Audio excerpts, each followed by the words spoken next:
মহান রব্বুল আলামিন আমাদের আল্লাহ পবিত্র কোরআনের ২ নম্বর সূরা সূরাতুল বাকারায় উল্লেখ করেন, আর আমি অবশ্যই তোমাদেরকে পরীক্ষা করব কিছুটা ভীতি, ক্ষুধা এবং জানমাল ও ফলফলাদের স্বল্পতার মাধ্যমে, আর তুমি ধৈর্যশীলদের সুসংবাদ দাও।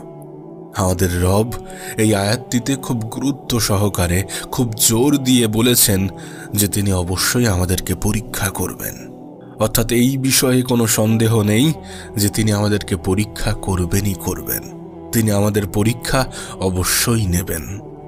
এখন প্রশ্ন হচ্ছে কি দিয়ে? এই লিস্টের একদম সর্বপ্রথমে রয়েছে ভয়। হ্যাঁ, ভয়। এখন প্রশ্ন তোমার মনে আসতেই পারে যে ভয় দিয়ে কিভাবে পরীক্ষা করবেন। একটা উদাহরণ তোমাকে দিই। যেমন ধরো, তুমি তোমার রিজিক নিয়ে চিন্তিত, তুমি তোমার ইনকাম